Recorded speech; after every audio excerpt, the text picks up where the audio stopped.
Hi everyone, and welcome to Life Creates Art. I am Shelly, and today we are talking about composition. What is composition?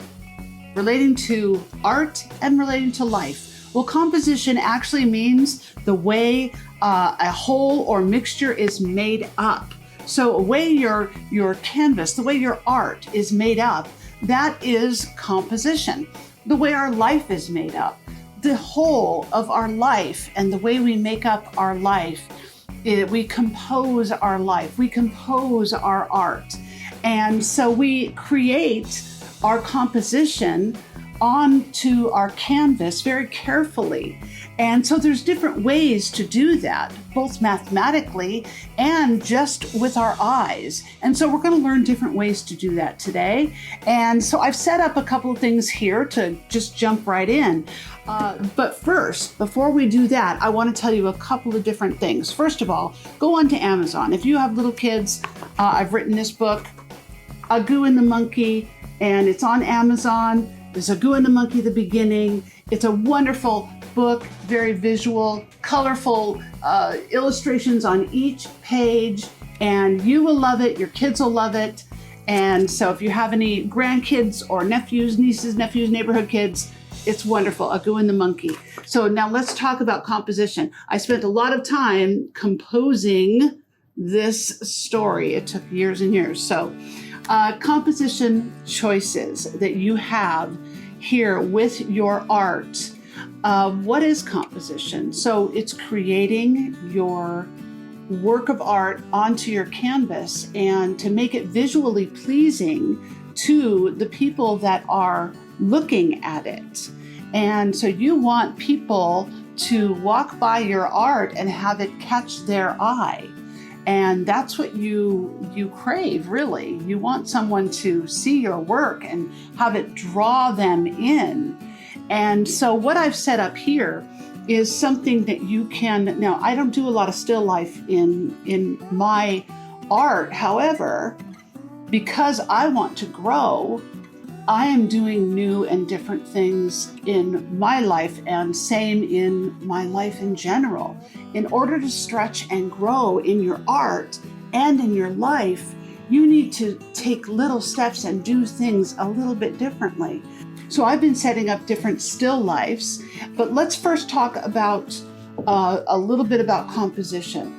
Composition has a different styles. So you can have a center. There's a lot of artists that carry things just in the center. Their compositions are centered. There's an artist called Giorgio Morandi. He's an Italian artist. A lot of his works are just centered. They're all in the center, and that usually brings, it's usually related with a lot of calm and stillness. And if you think about life in general, when things are centered, it's usually a calm and a stillness in your life. When you are centered in your life, you hear that talked about a lot. You're centered, you're balanced, you're calm. So when you see a piece of art that is centered, it means that it'll bring a calmness to you.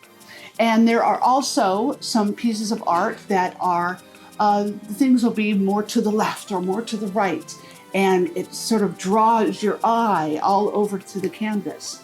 And then we have this thing called hierarchy.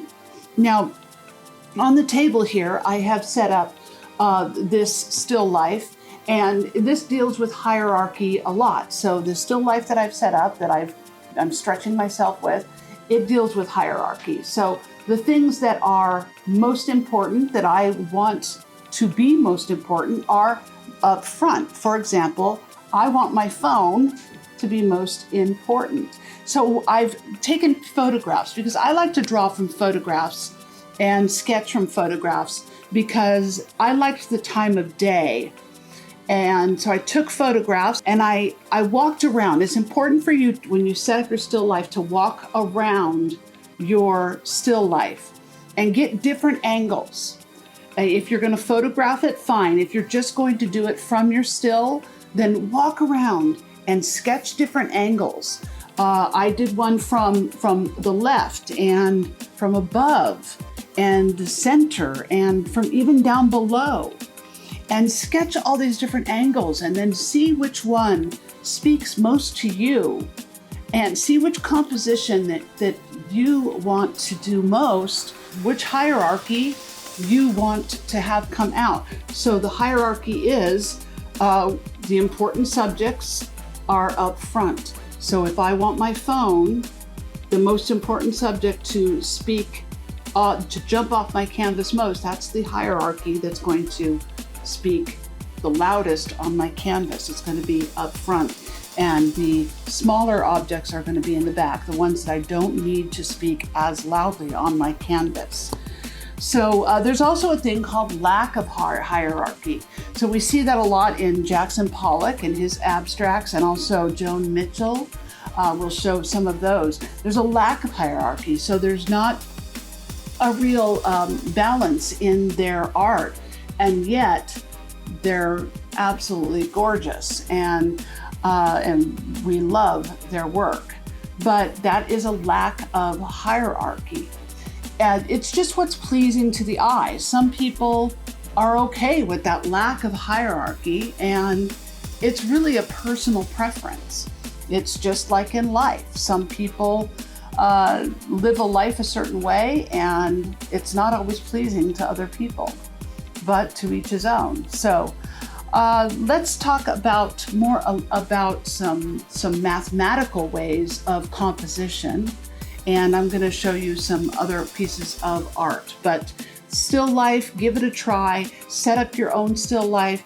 Try the hierarchy. Put your most important objects, things that mean a lot to you, and try different things and walk around them. Try different lights. I've got this light that I got here at Home Depot, and I just put it on a chair, clicked it on a chair, and tried different angles of light, and it's a wonderful thing to do. So, different composition choices. Okay, so if you studied composition in school, then you would have heard of the mathematical part of composition, and that is the rule of thirds, the golden ratio, and the golden rectangle. Now, I didn't study any of those things, those mathematical things. I am a very, very right-brained person. Not good in math. Not a math brain. Not a math brain. So, I am very visual.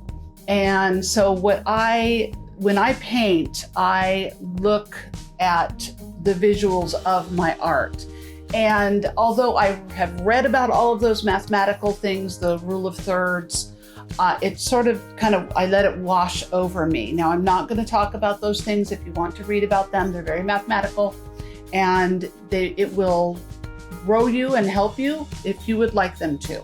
However, there is such a thing as just letting those things wash over you and being very visual, and that is okay too. My uncle, Uncle Pete, he was a math teacher in middle school. He is now retired, but I just discovered that he is an artist, and he is pretty amazing. It takes him about 3 to 4 months to complete each one of these pieces because he has a very mathematical brain, and it's very, very detailed in his process of this artwork. Now, I could never be this detailed and take this much time, but he has a mathematical brain, so he is able to be extremely detailed with his artwork. So people are like that, and more power to you. So what is pleasing to the human eye, and what is pleasing to each one of us, and that really what brings it to each composition is up to us. Now, science has studied the tracking of the human eye. Now, again, this is not where everybody's eye goes. However, they have tracked that the human eye generally goes from the left corner, and it tracks down and swoops back up and goes out the right corner. Again, not everybody's eye goes there. Swooping down from the left upper corner, swooping down and up through the right corner, upper right corner.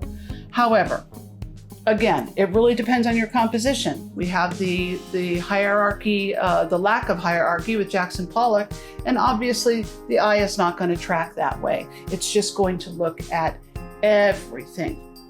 Now with this composition that I have here, I have two people, and I have something right in the center that brings these two people together. So obviously the eye is not going to track from here and swoop down and go out here. It's just going to go right to the center and see the artist and the makeup artist, and they're kind of fighting over, you know, paint's flying everywhere, and the makeup is they're kind of dueling over here, and so it's right in the center. So this is more of a center composition, and then here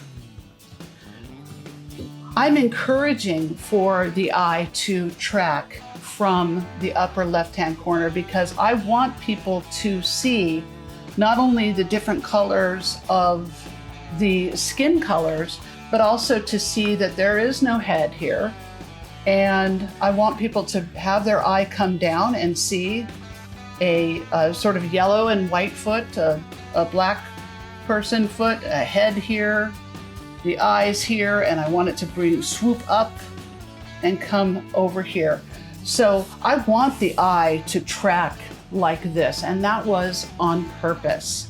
So there's different things that you can do on purpose to draw people's eyes.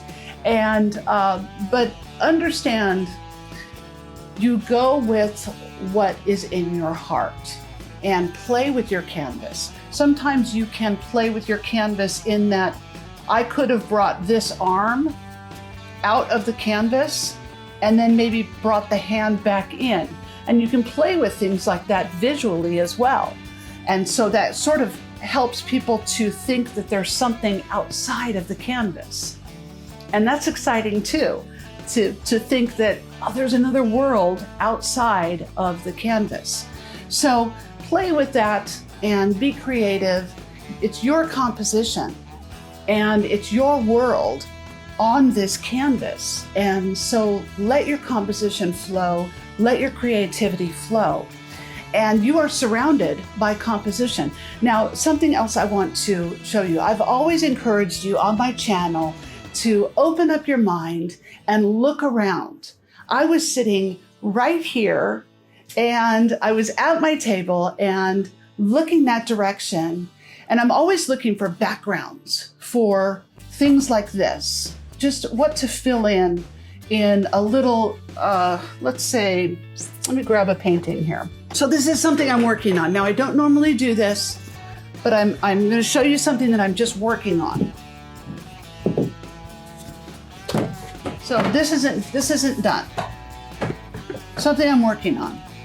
Now, I'm always looking for something to fill in little backgrounds here. So I was sitting here at my table and I saw this picture, my chair, my window, and I'll show you the picture right now. My windows, the chairs, and the way the table sat. And I immediately sketched it out. I took a picture and then I sketched it out, and then I'm going to show you my sketch. And so I'm going to keep this sketch so that I can use it and maybe put a character in front of it at some point. So this can be a background. So this is my character and sitting in a chair. But if I want something creative in the background, then I may have a couple of ideas based on this composition that I saw just sitting in my chair. The composition of the way the chair sat with the window and the way the light was hitting it, and play with the light on your camera too to bring in different different light and shadows and things like that, and that will help you too. So composition, it's everywhere, and have fun with it. Don't forget to open up your eyes and see it everywhere. See composition in your life. Play with it in your life. Build your life. And that's what it's all about. Not just with your art, but build your life. You are the creator of your own life, and you have to make it what you want it to be. You can't sit around and expect somebody else to do it for you. You have to go out there and do it yourself. You are the creator of your life. And so go out and take it, and go out and do it. Go out and build yourself. Go and make a great composition. Make a masterpiece of your life. And so this is Shelly with Life Creates Art. I'm excited to be here with you again. I know I've had a little bit of a break here, but I'm excited to be here with you again. Don't forget to go on Amazon and Goo and the Monkey. It's a great book, and hit like and subscribe. And it's exciting to be back with you guys. And I love you, and I'll talk to you soon. Bye.